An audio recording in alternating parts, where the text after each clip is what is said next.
You know, the funny thing about the video game industry is that innovation is almost buried, and the idea of what's old is new again, that could be conceived as a problem. That being said, I'm going to be part of the problem. My name is Seth, as you know. This is Only Kind of Everything, and this is the top 5 games that I would like to see, in no particular order, remade or remastered. Now, I'm going to start this off with perhaps an obvious one. Legend of Zelda Ocarina of Time.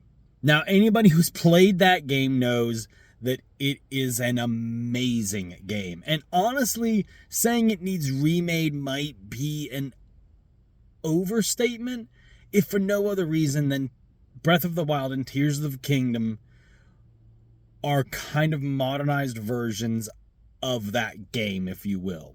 The elements that made that game cool, other than the stunning story, was it the way that world felt so open and explorable. You could argue that Tears of the Kingdom and Breath of the Wild have done that already, and you're basically just putting that coat of paint on Breath of the Wild. Or excuse me, on Ocarina of Time. Do it. I mean, you could even potentially swap that out and say Majora's Mask could go here as well. But I think that a lot more people are clamoring to see Ocarina come back. And you know, it's been long enough. You know, we've done Zelda anniversaries have come and gone with really no fanfare to them. I'm not saying that Zelda is any better or worse than Mario or any of these other staples, but I do think that it's kind of a shame that we got that Mario 3D All-Stars release and Zelda got nothing. Now, on to the next game. I'm actually sticking with Nintendo 64 on this, and it's one of my all-time favorite games on the system, Mischief Makers. Now, for anybody who has not played Mischief Makers, first off, what are you doing? It is probably one of the best games on the system. But you play as Marina, a little android girl, as you platform across this world, taking on the Clancers and rescuing the doctor that helped build Marina. You have little mini games as an Olympic sport that you go through. The story is great. The gameplay is solid. It's innovative for its time, and I still think it's really fun. It would be amazing to see Mischief Makers get a... It doesn't even need, like, the full remake treatment, like, from the ground up, but a remaster that smooths the game out, gives it a little more modern controls, would be amazing. And again, I loved Mischief Makers growing up, and that's kind of the whole point of this, is it's just a video of games that I liked to tickle my nostalgia gland. Going on to the next one, maybe arguably one of the more divisive games that I'm going to put on this list, Final Fantasy VII Dirge of Cerberus. Now, I know what a lot of people are going to say right off the bat. Dirge of Cerberus was not a good game. I would argue that it was okay. I really enjoyed it. And I think on a more modern console, the gunplay would be a lot smoother than it was back in the day. But I was a big softie for the Vincent story. You know, I know with the remake of 7, we've kind of touched on some of the stuff from Dirge of Cerberus. I'm sure that it's going to kind of get addressed in the last part of the remake, so there won't necessarily be a need for a Dirge of Cerberus remake. But I was a big fan of it. I just can't lie. I liked it. So yeah, Dirge of Cerberus was one of my favorite games, and I think it would be fun to see that game day, especially with the graphics that we have today. Now we want to get kind of into the nitty-gritty. These last two that I'm going to talk about are kind of the to me, like, the big dogs. They're the reason I came up with this list, and they're going to take a little bit longer. The first one being Resident Evil Outbreak. You can do file 1 or 2. Now, if you've never played these games, it doesn't surprise me. They were on the PlayStation 2, and despite internet gaming being in its infancy, especially on consoles, this game was really designed to be played with more than one person. It is playable and beatable on your own in single player, but it is absurdly difficult. The game is designed to be played multiplayer, which there's no split screen. So, in an age where Capcom, when they are releasing a new Resident Evil game, they are determined to have some kind of side game with it. Be it I don't even remember the name. That's how bad this one was. The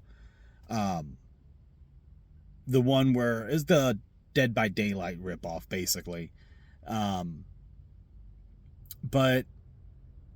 Capcom has a really good multiplayer game kind of already there waiting to be played again.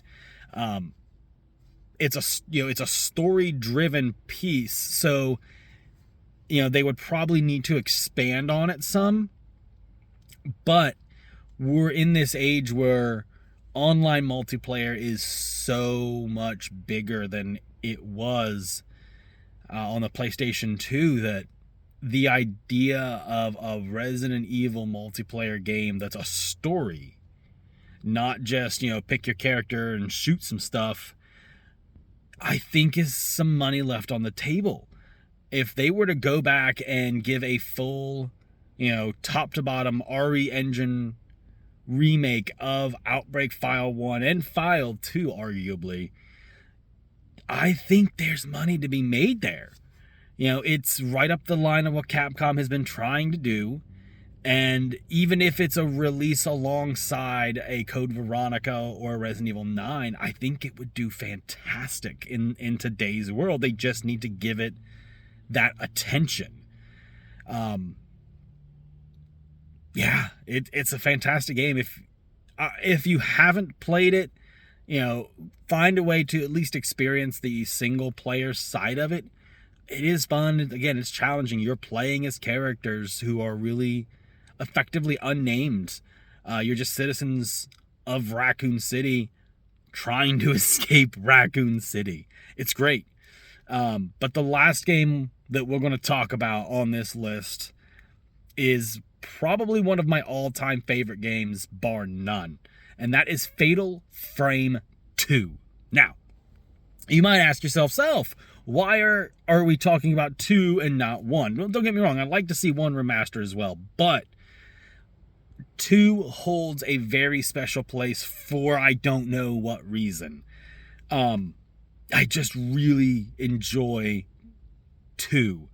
Not to say that I probably played 1 maybe a little bit more. Hard to say really thinking back, but 2 Crimson Butterfly really went and it accentuated all of the good elements from Fatal Frame 1. Koei Tecmo has gone and redone Mask of Lunar Eclipse and Maiden of Dark Water. But the franchise has been silent since.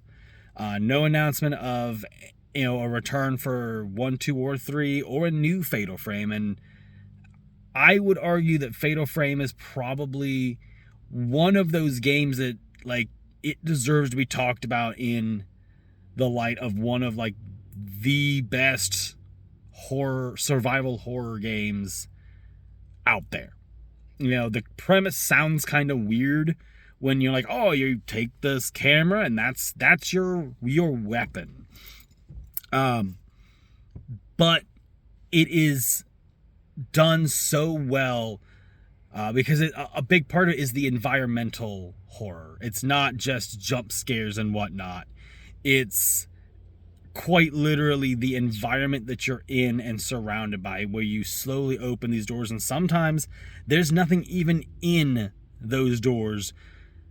And it'd be interesting to see how like something like that would translate, because obviously the slow door opens it was a design choice because the rooms had to load, so that slow door open was giving the PlayStation 2 time to load the room and the section that you were walking into.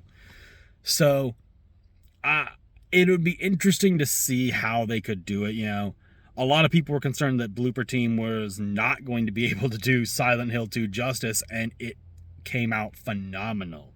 So I would argue that a game that really utilized the restraints it had placed on it, Fatal Frame 2, and in also the case of Silent Hill 2, being able to remaster a game like that and keep the feeling of that game, that would be the key element. You don't just slap a new coat of paint on and go, well, there you go, there's your horror game.